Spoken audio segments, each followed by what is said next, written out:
आपको क्या लगता है कि कोटक महिंद्रा बैंक किस भरोसे इतना ज़्यादा चल रहा है? क्यों इसमें इतनी खरीदारी हो रही है?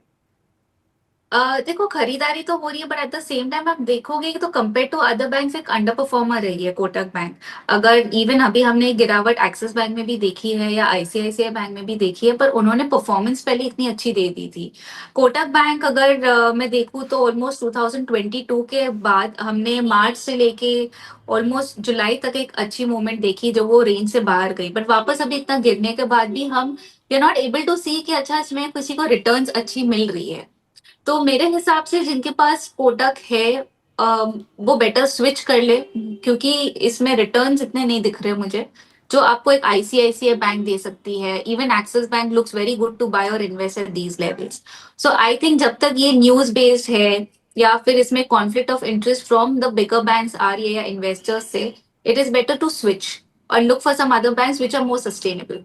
ओके, तो आपने राय भी दे दी कि कोटक बैंक में भले ही आज तेज़ी दिख रही है, लेकिन रिटर्न के चांसेस उतने अच्छे नहीं हैं। अगर आप बैंकिंग स्टॉक्स में ही देख रहे हैं, तो फोरम की राय है कि आईसीआईसीआई बैंक और एक्सिस बैंक को अपने रडार पर रखें, उन शेयर्स पर नज़र रखें, अपने फाइनेंशियल एडवाइज़र से भी डिस्कशन करें। वैसे मैं फोरम जानना चाहती हूँ कि आईसीआईसीआई और एक्सिस का आपने नाम लिया, अगर इनमें एंट्री करनी है, तो किस लेवल पर करनी होगी? कब खरीदारी का मौका बनेगा? मेरे हिसाब से आईसीआईसीआई बैंक फिलहाल अभी 1406 पे है।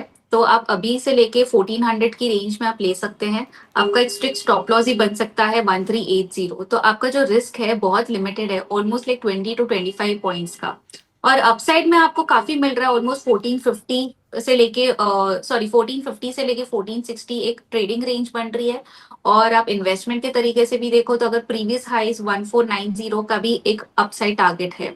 तो रिस्क रिवॉर्ड रेशियो बहुत फेवरेबल है आईसीआईसीआई के लिए। और एक्सेस तो हमने ऑलरेडी देख लिया कि काफी गिर चुका है, एक after the management announcement earnings also एक गैप डाउन था।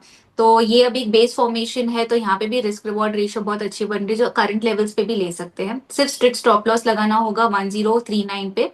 तो ऑलमोस्ट आई थिंक आपका 30 पॉइंट्स टू 31 पॉइंट्स का स्टॉप लॉस है। और आपका अपसाइड काफी बढ़ जाता है, ऑलमोस्ट 1150 का अपसाइड टारगेट देख सकते हैं। ओके, आईसीआईसीआई बैंक और एक्सिस बैंक वो बैंक हैं जिन पर आप अगर बैंकिंग स्टॉक्स में इन्वेस्ट करना चाहते हैं तो इनको अपने रडार पर रख सकते हैं। बाकी हमने बोला है कि ना गुड रिटर्न आपको इन्वेस्टमेंट करने की सलाह देता है, तो इसीलिए बेहतर है हम ये जो आप इन्वेस्टमेंट प्लान करें तो अपने फाइनेंशियल एडवाइज़र से एक बार ज़रूर सलाह लें।